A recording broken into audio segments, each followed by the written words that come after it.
পৃথিৱীক কোনেও বচাব নোৱাৰে সমগ্ৰ বিশ্বই ধ্বংস কৰাৰ বিনিময়ত এজন মানুহে সৃষ্টি কৰাৰ কাৰণে সেই বিশ্বৰ সেইখন কিতাপত আৰু এজোপা গছ পুলি ৰুবলৈ মাতি লৈ গৈছিল গছজোপা এতিয়া সেইটো 28 ফুট ওখ ফাইন গছে আছিলে যাই নহওক তেনেকুৱাবিলাক ভাৰতলৈ মই আকৌ ঘূৰি আহি ভাৰতৰ বিভিন্ন স্কুল কলেজ ইউনিভাৰ্চিটিবিলাকত গৈ মই দেখিছোঁ যে 1972 চনতে ছুইডেনৰ ষ্টকহোমত 113খন ৰাষ্ট্ৰই ঘোষণা কৰিছিল তেতিয়াই জলবায়ু পৰিৱৰ্তন হৈছে ভাৰতবৰ্ষত 1973 চনত পাঠ্যক্ৰমত সোমাই ল'লে 1974 চনৰ পৰা বিশ্ব পৰিৱেশ দিৱস পালন 5 জুনটোত ভাৰতৰ বিভিন্ন স্কুল কলেজত মই গৈ দেখিছোঁ একেটা গাঁততে বিশ্ব পৰিৱেশ দিৱস পালন কৰে গছ এজোপাও নাই ভাৰতীয় শিক্ষাটো এনেকুৱা নেকি ডাঙৰবোৰে গছ কাটে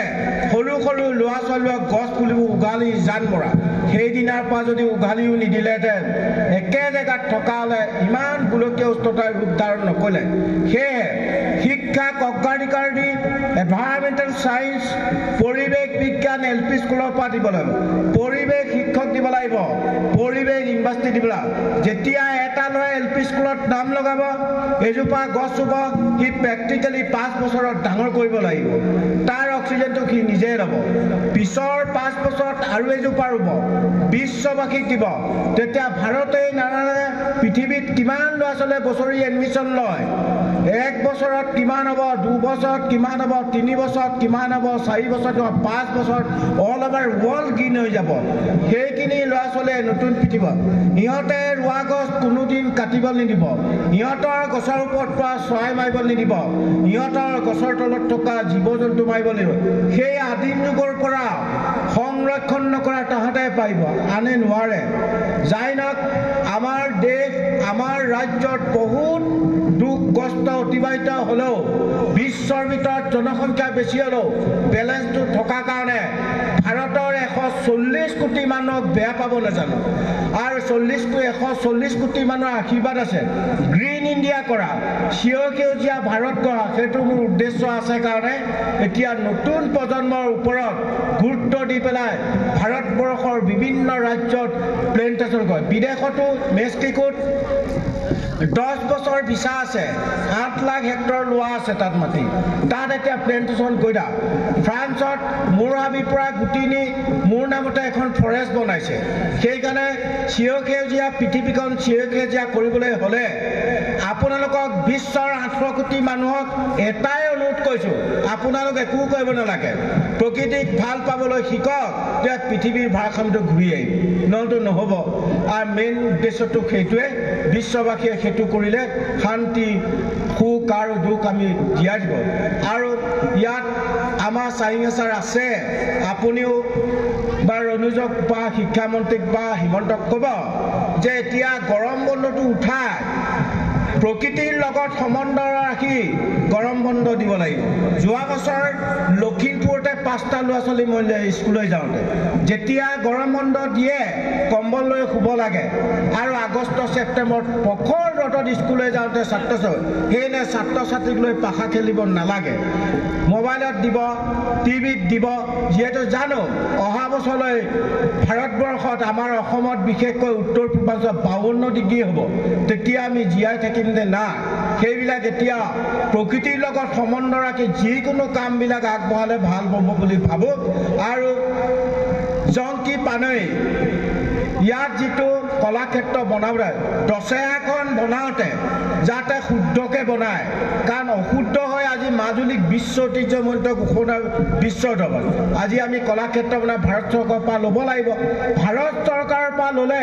শুদ্ধ তথ্যটো উদ্ঘাটন কৰি কলাক্ষেত্ৰ যদি অনুমোদন দিয়ে সেইটো আগলৈ আকৌ বিশ্ব ঐতিহ্যমণ্ডিত ঘোষণা কৰিবলৈ হ'লে সেই দফাবিলাক শুদ্ধ হ'লে ৰাষ্ট্ৰসংঘত দিব পাৰে অন্যথাই দিব নোৱাৰে সেইকাৰণে আশা ৰাখিছোঁ দশেৰাবোৰ বনাওঁতে সেই ক্ষেত্ৰত কোনবোৰ মানুহ এনভলভ থাকে সেইবিলাকক মাতি বনালে মানে এই সোৱণশিৰি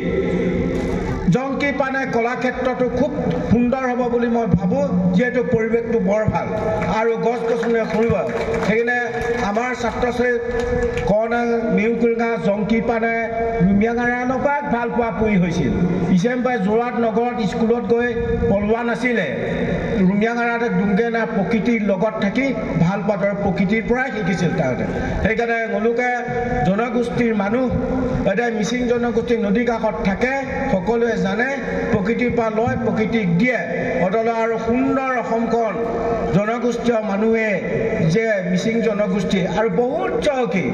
ভাৰতৰ ভিতৰত উত্তৰ পূৰ্বাঞ্চলৰ জনগোষ্ঠীৰ মানুহৰ বয়ন শিল্প এটাতকৈ চহকী অন্যান্য ৰাজ্যবিলাকত নহয় কাৰণ মই ভাৰতৰ বিভিন্ন ৰাজ্যবিলাকত